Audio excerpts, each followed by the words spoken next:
Hello everybody, welcome to a new review. Today we're going to be taking a look at the Transformers Studio Series Deluxe Ratchet. So, as you can see here, this is his vehicle mode. He is a modified Hummer to be an ambulance. Now, one thing you may notice, he is tiny. Here is the Last Night Deluxe Barricade. Yeah, he is really small. Not so much in height, mainly because they're two completely different types of vehicles. This is a very bulky, sort of off-road oriented vehicle. This is a standard street use, sort of sports car sort of vehicle right here. Well, that is straight up what it is. It's a Mustang, so yeah. However, just in length, from back wheel to front wheel, they are really, really small. This guy is really, really small.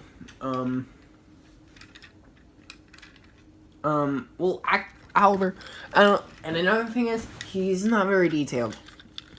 Well, he is very detailed, just a lot of it isn't painted. He, of course, has, like, the heartbeat symbol, which is kind of obligatory for Ratchet. The front is decently painted. Same thing goes for the roof rack.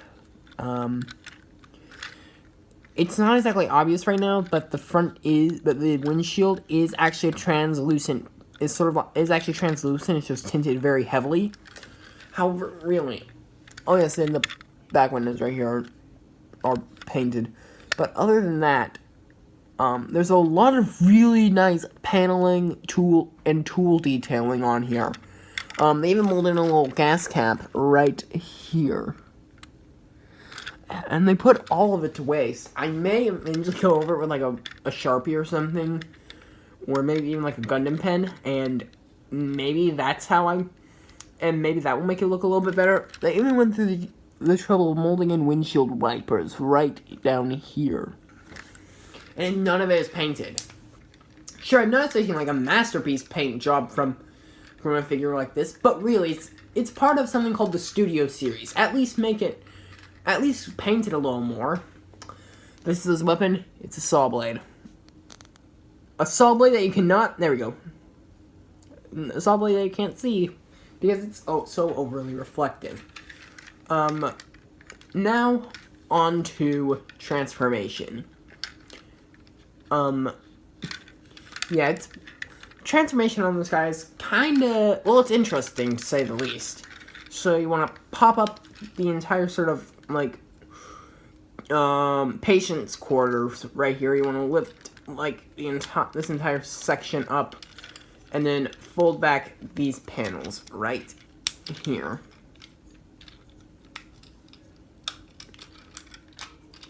Bring this down, and then uncurl the legs real quick, and then uncurl the legs. So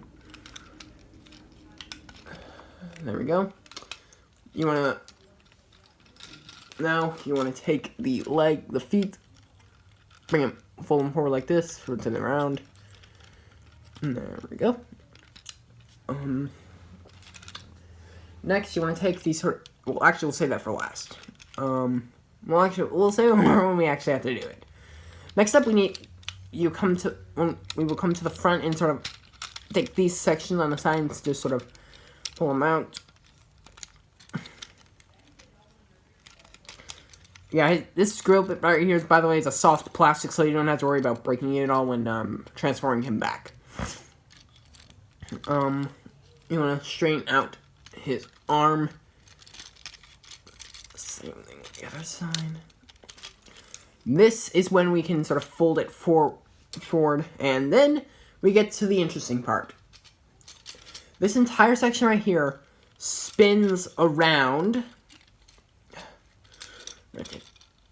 Rotate his head where it faces forward, and then the chest panel rotates around as a separate piece. Yeah, that's really interesting. And then of course lock it down into place. Next, this is take a little bit of effort.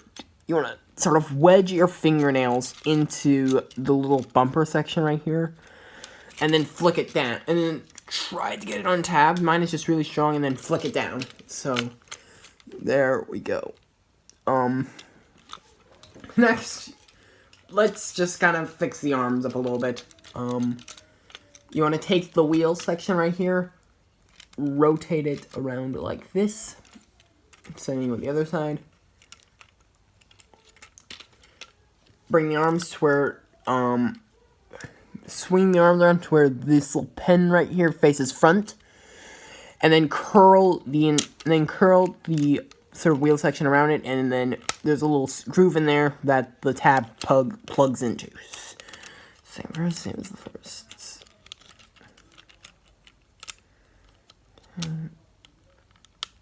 There. So, there we go. We have them almost completely done.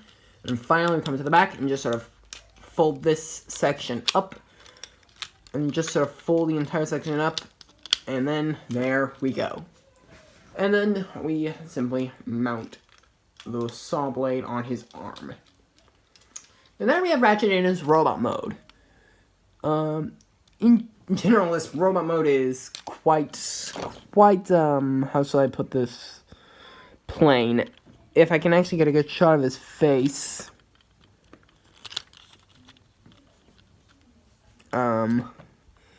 It's barely has any paint on it at all. He just has a little paint on his mouth as well as on his eyes. And even then, the eye paint really isn't all that great.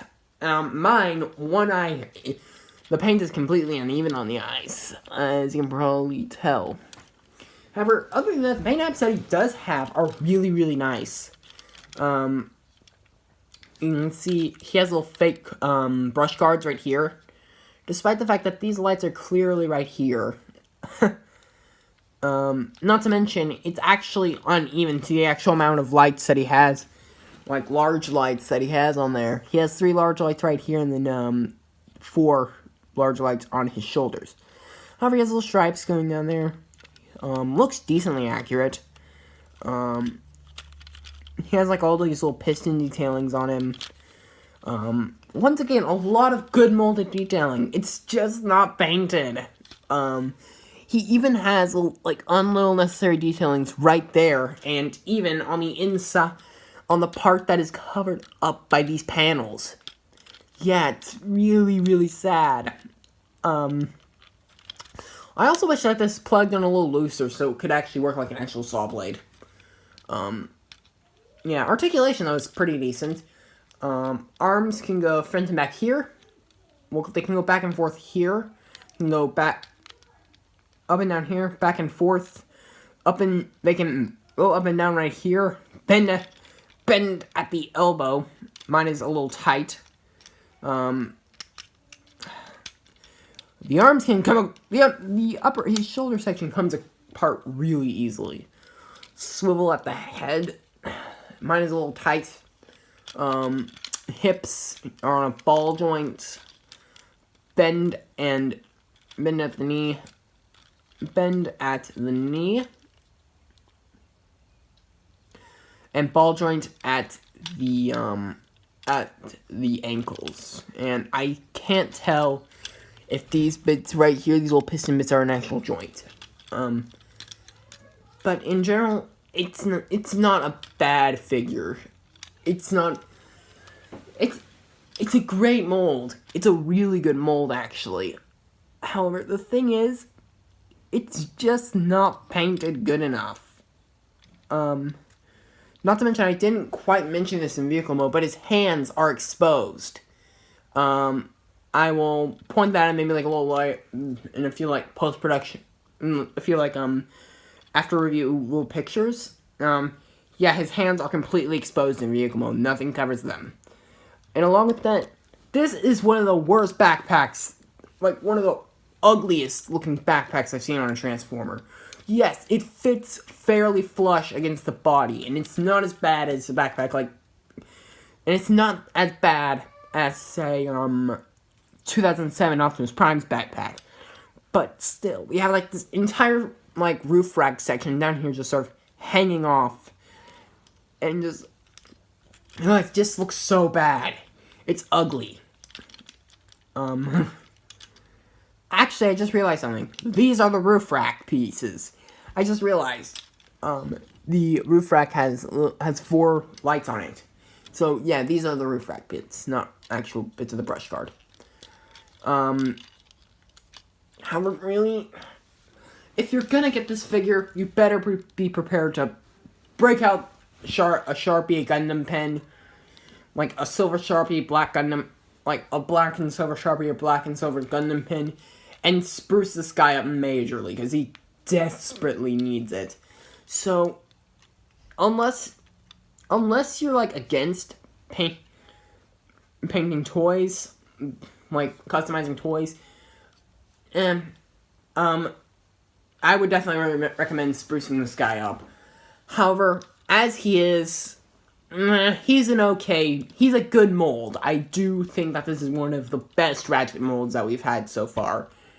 One of the best movie Ratchet molds, but really, it's kind of just, it's the lack of painted detailing that really does bring this figure down for me.